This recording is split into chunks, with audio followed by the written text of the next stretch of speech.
Hello friends, welcome to exam hall. आज के इस वीडियो में हम बात करने वाले हैं बिहार पीसीएस का जो एग्जाम अभी अनाउंसमेंट हुआ है, प्री एग्जाम, उसका हिस्ट्री का टॉपिक। ठीक है, तो हमारा कोशिश ये होगा कि हम एग्जाम के पहले हिस्ट्री का फटाफट रिवीजन कर लें। रिवीजन में हम जो मेन चीज जो करने वाले हैं, जो हमारा मतलब कि एक तरीके से हमारा उद्देश्य है, वो ये है कि प्री की हम अच्छे से तैयारी कर लें, अच्छे से हमारा फटाफट रिवीजन है, और सिर्फ उन्हीं टॉपिक को हम डिस्कस करेंगे जो एग्जाम में पहले पूछे गए हैं, या मतलब कि एग्जाम में मैक्सिमम चांस है जिससे कि जहाँ से क्वेश्चन पूछे जा सकते हैं।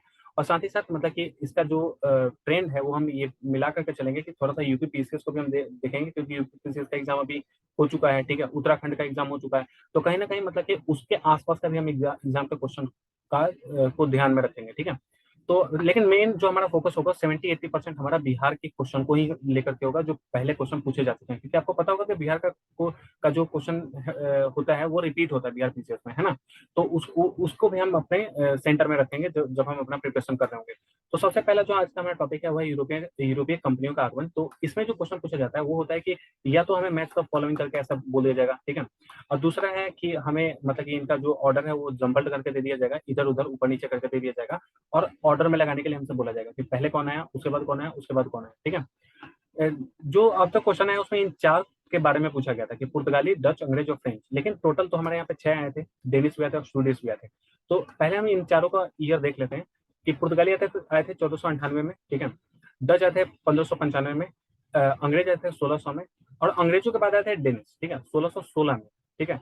फ्रेंच आए थे 1664 में, और सबसे लास्ट में स्वीडिश आए थे, स्वीडन वाले, 1736 में, ठीक है। तो ये क्रम है एक्चुअल में, जो 6 यूरोपियन कंपनियां आई थी उनका ये क्रम है, ठीक है। लेकिन एग्जाम में जो है चार ही का पूछा गया था, तो मैंने यहाँ पे चार मेन रखे हुए हैं और दो साइड में यहाँ पे मैंने लिख दिए हैं, ठीक है। लेकिन आपको ये दो का भी याद रखना होगा, क्योंकि पहले जब पूछे जा चुके हैं तो हो सकता है कि इनके साथ मिला करके पूछ दिया जाए, ठीक है। तो इसका थोड़ा सा हमें ध्यान रखना है। फिर आता है कंपनी स्थापना का क्रम। तो ये जो कंपनियां आई थी उन कंपनियों ने अपना अपना अपनी अपनी फैक्ट्री लगाई। तो पहले जो क्वेश्चन पूछे गए हैं वो ये क्वेश्चन इन्हीं पे पूछे गए हैं, ठीक है। पुर्तगालियों ने अपनी जो कंपनी है वो 1503 में लगाया था, अंग्रेजों ने 1608 में लगाया था, डच ने अंग्रेजों से पहले 1605 में लगाया था, और फ्रांसीसियों ने 1668 में लगाया था, ठीक है। और फिर इनके शहरों का भी नाम याद रखना है कि पुर्तगालियों ने कोचीन में, अंग्रेजों ने सूरत में, डच ने मसूलीपट्टनम में, फ्रांसीसियों ने भी सूरत में लगाया था, ठीक है। उसके बाद देखिए यहाँ पे एक और बात हमें ध्यान रखना है कि अंग्रेज आए थे 1608 ईस्वी में, इन्होंने सूरत में फैक्ट्री लगाने की परमिशन जहांगीर से ले ली, लेकिन सूरत में मतलब कि जो बॉर्डर के इलाके थे, मतलब कि जो कोस्टल इलाके थे, वहां पे ना शांति नहीं थी, वहां पे मतलब कि विद्रोह हो रहे थे। तो क्या हुआ कि मतलब कि ये यूरोपीय देश ही के लोग ही आपस में एक दूसरे से लड़ते थे। ऐसे में क्या हुआ, जहांगीर जो है वो नाराज हो गया, उन्होंने अंग्रेजों को सूरत में फैक्ट्री लगाने से मना कर दिया। तो अंग्रेज चले गए गोलकुंडा में मसूलीपट्टनम में फैक्ट्री लगाने की का जो है उनको परमिशन वहां पे मिल गई, और उन्होंने 1611 में मसूलीपट्टनम में पहले फैक्ट्री लगाई। और फिर ये जो फैक्ट्री इन्होंने काम करना शुरू कर दिया था, तो इस फैक्ट्री को इन्होंने कंप्लीट किया 1613 में। तो अगर पूछा जाए कि सूरत की फैक्ट्री कंप्लीट कब हुई, तो 1613 में, और बनाना शुरू कब किया गया था, तो 1608, ठीक है। तो क्रम अगर हम देखा जाए तो पहले नंबर पे आएंगे पुर्तगाली, दूसरे नंबर पे आएंगे डच, ठीक है, तीसरे नंबर पे आएंगे अंग्रेज, और चौथे नंबर पे आएंगे फ्रांसीसी, ठीक है। तो ये हो जाएगा हमारा कंपनियों के स्थापना का क्रम, ठीक है। उसके बाद जो क्वेश्चन पूछा जाता है वो पुर्तगालियों के गवर्नर से रिलेटेड क्वेश्चन पूछा जाता है। तो सबसे पहले जो इनके वाइस थे मतलब पुर्तगालियों के, वो थे अल्मीडा, ठीक है, फ्रांसवा द अल्मीडा। अब इन्होंने एक नीति चलाई थी, उसका नाम है ब्लू वाटर पॉलिसी, ठीक है। तो आपको याद रखना है ब्लू वाटर पॉलिसी किसने चलाई थी, तो अल्मीडा ने चलाई थी, ठीक है। उसके बाद दूसरे नंबर पे आते हैं अल्बुकर्क, ठीक है। अल्बुकर्क जो है इन्होंने इनको वास्तविक संस्थापक बोला जाता है, ठीक है। मतलब कि इंडिया में, भारत में पुर्तगालियों का वास्तविक संस्थापक कौन है, अल्बुकर्क है। एक और बात आपको ध्यान रखना है कि अल्बुकर्क ही वो है जिन्होंने इंडोनेशिया में भी जाकर के पुर्तगालियों के लिए मतलब कि उपनिवेश जो है, कॉलोनी जो है वो वहां पर एस्टेब्लिश किया था, ठीक है, अल्बुकर्क में, ठीक है। तो लेकिन हम इंडिया का देखेंगे, मेन हमारा इसी से क्वेश्चन आता है। तो ये थे वास्तविक संस्थापक। क्यों थे वास्तविक संस्थापक, क्योंकि इन्होंने बीजापुर के शासक आदिल शाह से 1510 में गोवा क्षेत्र जीत लिया था। और इन्होंने लेकिन जिस टाइम पे अल्बुकर्क मतलब कि इंडिया आए थे, उस टाइम पे इनकी राजधानी थी कोचीन, ठीक है। बाद में इन्होंने आदिल शाह से जीता गोवा, अब गोवा को राजधानी बनाया नीनो डी कुन्हा ने, ठीक है, नीनो डी कुन्हा ने गोवा को राजधानी बनाया था, ठीक है। जो अल्बुकर्क थे उन्होंने एक नीति चलाई थी, विवाह नीति, ठीक है। ये क्यों चलाई थी, क्योंकि ये चाहते ये थे कि इंडियंस जो है वो और जो पुर्तगाली हैं उन दोनों में शादी का संबंध हो, जिससे क्या कि इस क्षेत्र में मतलब कि इंडिया के गोवा वाले क्षेत्र में इनको शासन करने में सहूलियत हो, और इनको विद्रोह का सामना नहीं करना पड़े, ठीक है। निन्हू डी कुन्हा के बारे में जो क्वेश्चन पूछा जाता है वो है कि इनकी समय में राजधानी क्या थी, तो गोवा, ठीक है। इन्होंने दीव क्षेत्र को कब जीता था, जैसे कि आपने मैप में देखा होगा इंडिया के, मतलब कि जो अरबिक ओशियन है उधर के साइड में कुछ द्वीपीय मतलब कि द्वीप है हमारे, ठीक है, इंडिया के। उनमें एक है दीव, एक है दमन, ठीक है। तो दीव को जीता गया था 1535 में, और दमन को इन्होंने जीता था 1539 में, 1539 में, ठीक है। उसके बाद डच के बारे में जो क्वेश्चन पूछा जाता है वो आता है कि वेदरा का युद्ध, ठीक है, वेदरा या बेदरा का युद्ध, ठीक है। तो बेदरा का युद्ध हुआ था 1759 में, 1759 में हुआ था, ठीक है। और अंग्रेज वर्सेस डच हुआ था, ये पूछा जाता है, ठीक है, कि बेदरा का युद्ध किसके किसके बीच में होता था, तो अंग्रेजों और डच के बीच में होता, कब हुआ था, 1759 में हुआ था। उसके बाद एक क्वेश्चन पूछा जाता है कि भारतीय कपड़ों की जो यूरोप में पहचान है, ये ना एक किताब में ये बात लिखी गई, ठीक है। इस किताब को, कि जिससे कि भारतीयों का के कपड़ों का प्रचार हो सके यूरोप में, ये किताब किसने लिखी थी, तो कार्नेलियस हाउटमैन ने लिखी थी, ठीक है, ये डच थे, ठीक है। तो यहाँ से यही दो क्वेश्चन मेन जो है वो पूछे गए हैं अभी तक, ठीक है। तो ये दो इंपॉर्टेंट है, ठीक है, क्योंकि इनके चांस भी हैं रिपीट होने के, ठीक है। अब आते हैं अंग्रेज, ठीक है। इसमें कुछ ऐसे क्वेश्चन है जो एक्स्ट्रा मैंने ऐड किए हैं, किसी और पीसीएस के एग्जाम में पूछे गए थे, तो हो सकता है कि बिहार के पीसीएस में भी पूछे जा सकते हैं, ठीक है। तो यहाँ पे हमें अब देखना है कि ईस्ट इंडिया कंपनी का जो अधिकार पत्र था, कि ईस्ट इंडिया कंपनी इंडिया में जाकर के अपना जो व्यापार है वो कर सकती है, और उसको एक अधिकार दिया जा रहा है। ये जो अधिकार पत्र है इस पर साइन कब किया गया था, 31 दिसंबर 1600 को किया गया था, ठीक है। ये रात है, ठीक है, 31 दिसंबर 1600, ये मतलब कि जस्ट अगले दिन 1 जनवरी हुई थी। तो उस दिन जश्न चल रहा था, और जश्न मतलब कि कहाँ पे चल रहा था, बर्मिंघम पैलेस में चल रहा था, और वहां पे महारानी से ईस्ट इंडिया कंपनी के जो गवर्नर थे थॉमस स्मिथ, इन्होंने ये एक अधिकार लिया था, ठीक है, 31 दिसंबर 1600 को, ठीक है। लेकिन आपको ये ध्यान रखना है कि जो ईस्ट इंडिया कंपनी है ना, इसका नाम ईस्ट इंडिया कंपनी ये 1833 के चार्टर एक्ट से दिया गया, ठीक है। इसका पहले इसका नाम ईस्ट इंडिया कंपनी नहीं था, 1833 के चार्टर एक्ट में इसका नाम दिया गया, ठीक है। आप कमेंट करके अगर पूछेंगे कि इसका पहला क्या नाम था, तो मैं जरूर बताऊंगा, ठीक है, और मुझे अच्छा भी लगेगा कि आप लोगों ने मुझसे ये क्वेश्चन पूछा, ठीक है। तो अब नेक्स्ट है हमारा कि कंपनी का प्रथम गवर्नर कौन था, तो थॉमस स्मिथ। और कंपनी में साझेदार कितने थे, 217 साझेदार थे, 217 लोगों ने मिलकर कंपनी बनाई थी, ठीक है। मुगल दरबार में जाने वाले जो प्रथम अंग्रेज थे उनका नाम क्या था, कैप्टन हॉकिंस नाम था, ठीक है, कैप्टन हॉकिंस। यहाँ पर मैं आपको ना एक खास बात बताता हूँ। कैप्टन हॉकिंस जो है ये मतलब कि इंडिया आए थे, तो इनके साथ एक व्यापारिक जहाज आया था, ठीक है। तो व्यापारिक जहाज का नाम है हेक्टर, ठीक है।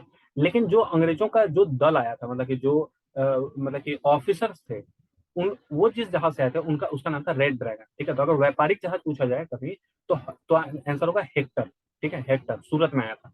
और जो इनके ऑफिसर्स आए थे वो आए थे रेड ड्रैगन में, ठीक है। तो ये भी पूछा जाता है कि भारत आने वाला प्रथम अंग्रेजी जहाज कौन सा था, तो रेड ड्रैगन था, ठीक है। उसके बाद देखिए, उसके बाद है कि प्रथम कारखाना स्थापित करने का प्रारंभ इन्होंने कहा किया, सूरत में, जैसा कि हमने डिस्कस किया था, ठीक है। लेकिन प्रथम कारखाना स्थापित कंप्लीटली कहाँ पे हुआ, मसूलीपट्टनम में हुआ 1611 में। सूरत का कारखाना स्थापित जो हुआ वो कंप्लीट कब हुआ, 1613 में।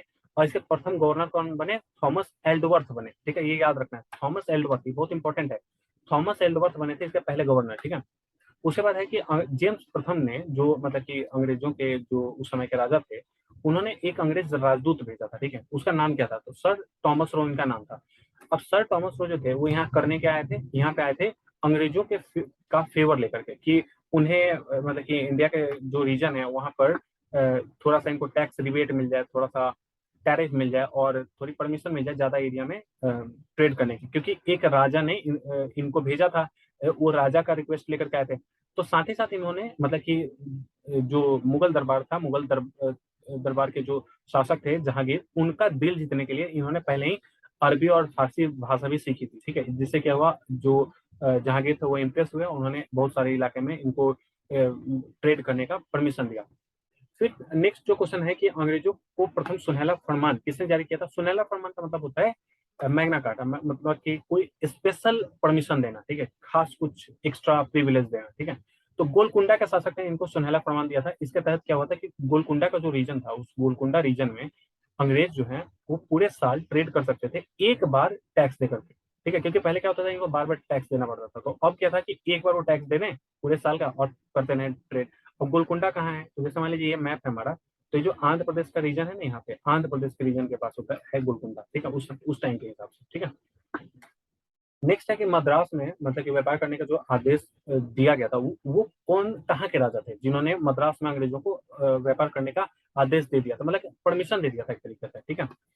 चंद्रगिरी के राजा के क्षेत्र में आता था मद्रास, तो चंद्रगिरी के राजा ने मतलब कि मद्रास में व्यापार करने का परमिशन दे दिया था, ठीक है।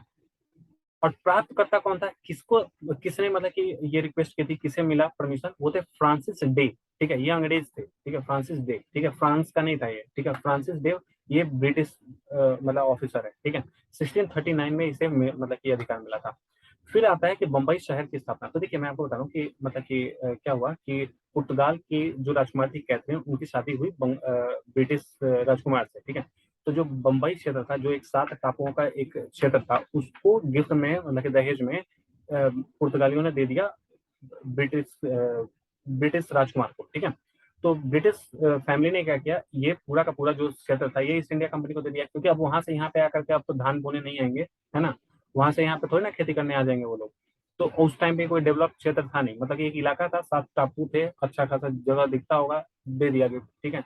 अब क्या हुआ कि इसका कुछ ना कुछ तो इस्तेमाल हो, इसलिए इसको 10 पाउंड के वार्षिक किराए पे ये क्षेत्र जो है ईस्ट इंडिया कंपनी को ट्रेड करने के लिए दे दिया गया, ठीक है। तो अब यहाँ पर ट्रेड मान के चलिए होगा, ट्रेड तो होगा ही, लेकिन इसको बसाया जाएगा, इसमें और भी लोग आएंगे, बहुत सारी सुविधाएं दी जाएंगी, तो ये शहर बसाएगा। शहर किसने बसाया, गेराल्ड ओंगियर ने बताया, ये याद रखना है, ठीक है। बंबई शहर की स्थापना किसने की, गेराल्ड ओंगियर ने की, ठीक है। अब देखिए इसमें ना मतलब कि आप अपना शॉर्टकट जैसे भी बनाना चाहें बना सकते हैं, ठीक है। जैसे बगेरा, ठीक है, कि ब से बंबई, गेरा, गेरा से गेराल्ड, ठीक है। मतलब कि ये मैं कोई अच्छा नहीं हूँ इस मामले में शॉर्टकट बनाने में, इसलिए हम तो सॉरी, लेकिन आप इसका कुछ बना करके याद कीजिए क्योंकि बहुत इंपॉर्टेंट है, ठीक है। अब जैसे कोलकाता की स्थापना किसने की, जॉर्ज चॉर्नॉक ने की। तो मतलब कि जैसे एक ग्लास है शीशे का, गिर गया और गिर करके मतलब कि कुछ गया, मतलब कि कच्च से टूट गया, ठीक है। तो क से कोलकाता, च से चढ़ना, मतलब कि आप कैसे भी करके ये दो का प्लीज याद कर लीजिए। ये एग्जाम में, कई सारे एग्जाम में पूछा गया है, और मे भी शायद बिहार के इस एग्जाम में भी पूछा जा सकता है, ठीक है। तो कोलकाता का जॉर्ज चौर्नॉक याद रखना है, बंबई का गिरल ओंगियर याद रखना है, ठीक है। अब आता है कि फोर्ट, फोर्ट क्या होता है, एक्चुअली क्या है ना कि अंग्रेज जहाँ पे रहते थे, वो चाहते थे कि इन जहाँ पे अंग्रेज है, इसके यहाँ पे ना कोई भी बाहरी मतलब कि व्यक्ति या कोई भी सेना इस पे अटैक ना कर दे, इसलिए पूरे क्षेत्र को ये फोर्ट से, किले से घेर रहे थे, ठीक है। तो जैसे कि कोलकाता में जब ये थे, कोलकाता में जब इनकी फैक्ट्री बन गई थी, तो उस जगह पे जो इन्होंने किला बनाया उसका नाम था फोर्ट विलियम, ठीक है। इसी किले के बनाने के कारण जो है प्लासी का युद्ध हुआ था, इसी किले के, यही किला एक कारण बना था, ठीक है। दूसरा फोर्ट लुई, फोर्ट लुई कहाँ बनाया गया था, पंडिचेरी में, ठीक है। और सेंट जॉर्ज बनाया गया था चेन्नई में, ठीक है।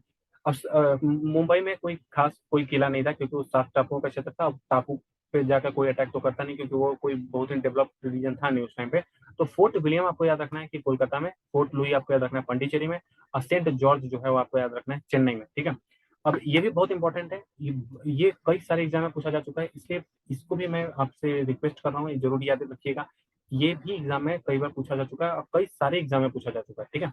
तो आज की इस वीडियो में हमने देखा है कि यूरोपियन कंपनियों का आगमन और कंपनियों की स्थापना का क्रम, और कुछ मतलब कि अंदर के कुछ कुछ महत्वपूर्ण बिंदु हमने यहाँ पर देखे हैं, ठीक है। अब देखिए आपको ना मैं एक और सलाह देना चाहूंगा कि जैसे 69 टू 77 है, ठीक है।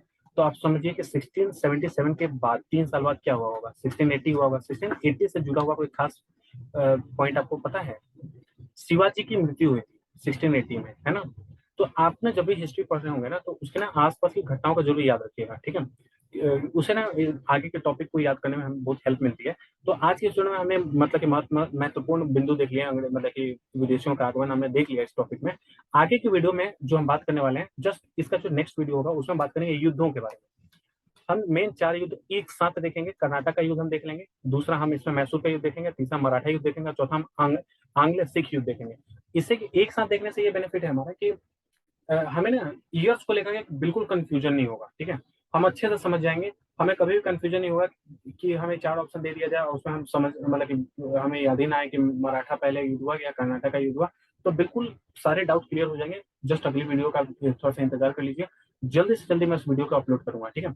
उसके बाद हम और भी बहुत सारे इंपॉर्टेंट टॉपिक हैं, कुछ टॉपिक आप लोग सजेस्ट कर दीजिए, उस टॉपिक पर जल्दी से जल्दी वीडियो हम बना लेंगे। लेकिन आप अगर ये वीडियो देख रहे हैं और शायद पता नहीं आप मेरा आगे का वीडियो देखेंगे या नहीं देखेंगे, इसलिए मैं इसी वीडियो में आपको एक एडवाइस देता हूँ कि आप जनजातियों का क्रम जरूर याद रखिएगा, ठीक है। कौन सा जनजाति विद्रोह कब हुआ और कौन उसके नेता थे। दूसरा, दक्षिण भारतीय इतिहास की, जैसे कि मतलब राष्ट्रकूट वंश का संस्थापक कौन था, चोल वंश के संस्थापक कौन थे, पहलव वंश के संस्थापक कौन थे, ठीक है, पांड्य वंश के संस्थापक कौन थे, ये सब जरूर याद रखिएगा। उसके बाद लेखक, मतलब कि जैसे कि पाणिनि की के पुस्तक का नाम, कालिदास के पुस्तक का नाम, हर्षवर्धन के पुस्तक का नाम, ये सब जो है ना वो याद रखने हैं। फिर सिक्के, क्योंकि देखिए ऐसा कि मेन बात ये है कि जो नॉर्मल हिस्ट्री है वो सब लोग याद रखेंगे, तो वहां तक ये रेस बिल्कुल बराबर है। आपको अगर इस रेस से आगे निकलना है तो आपको कुछ ऐसे टॉपिक याद करके एग्जाम में बैठने होंगे जो बाकी लोग इग्नोर कर देते हैं, ठीक है, क्योंकि यहाँ तक सब लोग सही करेंगे, आप भी सही कर लेंगे, लेकिन रेस से आप आगे निकलेंगे तो आप सेलेक्ट हो जाएंगे, है ना। तो इसलिए जो महत्वपूर्ण ऐसे टॉपिक हैं जो एग्जाम में 2 ही 3 क्वेश्चन आ जाते हैं, चाहे कभी कभी एक ही क्वेश्चन उस टॉपिक से आता है, लेकिन वो काफी कम लोगों को याद रहता है उसका आंसर। तो हमारा टारगेट ऐसे भी क्वेश्चन को अटेम्प्ट करने का होगा जो बहुत ही रेयर आते हैं लेकिन इंपॉर्टेंट होते हैं, ठीक है। तो आगे के वीडियो जो होंगे वो उस पर भी होंगे, और फिर हमारा टारगेट ये भी होगा कि एग्जाम 20 सितंबर को अगर मान के चलिए है, जो कि नोटिफिकेशन में दिया गया, पता नहीं अब इस डेट को होगा कि नहीं होगा, लेकिन इसके कम से कम 10 दिन पहले, मतलब 10 सितंबर से आप मान के चलिए या 11 सितंबर से, हम पहले 5 मतलब कि प्रीवियस ईयर पेपर करेंगे, फिर 5 सेट हम मॉक टेस्ट का लगाएंगे, ठीक है। तो ये है हमारी प्लानिंग, और साथ ही साथ मतलब कि इसके अलावा जो हिस्ट्री है, इसके अलावा हम स्पेशल साइंस जो एग्जाम में अब तक बिहार का ट्रेंड रहा है, बिहार में पूछे जाने का, उस पर भी हम वीडियो लेकर के आएंगे, मतलब कि सामान्य विज्ञान का, ठीक है। उसके बाद ज्योग्राफी के भी क्वेश्चन का हम प्रैक्टिस करेंगे। तो मतलब कि जितने भी महत्वपूर्ण टॉपिक हैं, ठीक है, उन सभी सभी विषयों पे हमारा वीडियो जल्दी से जल्दी अपलोड हो जाएगा। और साथ ही साथ एक और चीज का मैं आपको एडवाइस दे रहा हूँ, समितियां जो होती है ना उसको जरूर आप याद कीजिएगा, ठीक है, समितियां, ठीक है। जैसे कि आपने सुना होगा नरसिम्हन समिति बैंकिंग के लिए आई थी, ठीक है, सच्चर समिति, या फिर ये सरकारिया समिति, ये सब जरूर समितियां समितियां कब बनी, कौन उसके मतलब कि अध्यक्ष कौन थे, और उनका रिजल्ट, उनका उद्देश्य क्या काम करना था, ठीक है, ये आपको जरूर याद रहना चाहिए। उसके बाद मतलब कि कुछ संसदीय समितियां होती हैं, जैसे प्रारूप समिति है, चाहे लोक लेखा समिति है, ये सब जो समितियां हैं इनमें कितने सदस्य होते हैं, ठीक है, ये सब आपको थोड़ा सा याद रखना होगा, ठीक है। तो समितियों को जरूर याद रखिएगा। उसके बाद मूल अधिकार और मूल कर्तव्य, ये 2 क्वेश्चन बहुत पूछे जाते हैं, और बिहार में खास करके ज्यादा मतलब कि क्वेश्चन पूछे जाने का है ग्राम पंचायतों से रिलेटेड, मतलब पंचायतों से और नगर निगमों से जो आर्टिकल हैं, जो अनुच्छेद हैं, वो याद रखना होगा। उसके बाद आपको गवर्नर का याद रखना होगा कि गवर्नर को शपथ कौन दिलाता है, किस आर्टिकल के तहत गवर्नर को अपॉइंट किया जाता है, किस आर्टिकल के तहत अपॉइंट किया जाता है, एक गवर्नर एक से ज्यादा राज्यों का गवर्नर बन सकता है, ये किस आर्टिकल के तहत होता है। फिर राष्ट्रपति का भी ऐसा ही है, ठीक है, कि राष्ट्रपति को परमादेश अध्यादेश देने का अधिकार कौन सा आर्टिकल देता है। ये सुप्रीम कोर्ट का जो सुप्रीम कोर्ट का जो जज है उसको शपथ दिलाने का जो आर्टिकल है वो किस आर्टिकल में है, मतलब कि कौन सा आर्टिकल है उसमें, ठीक है, सीएजी से रिलेटेड। तो कहने का मतलब ये है कि थोड़ा सा आपको आर्टिकल देखना पड़ेगा। मैं मतलब कि इस पर भी हमारा वीडियो आ जाएगा, जो महत्वपूर्ण आर्टिकल है उनको हम जरूर देखेंगे, ठीक है, उसका वीडियो जरूर इस पर आएगा। आपसे रिक्वेस्ट है आप चैनल को जरूर सब्सक्राइब कर लीजिएगा, अपने दोस्तों के साथ शेयर कीजिएगा, और please please please please please आप मुझे जरूर जरूर जरूर सजेशन दीजिए कि और किस टॉपिक में वीडियो बनाई जाए, आप और क्या क्या चेंजेस मुझे इस चैनल पे आप चाहते हैं जो मुझे करना चाहिए, जिससे कि हम सब मतलब कि एग्जाम के अच्छे से प्रिपरेशन कर पाए, ठीक है। तो मिलते हैं फिर अगले वीडियो में, ठीक है। Thank you.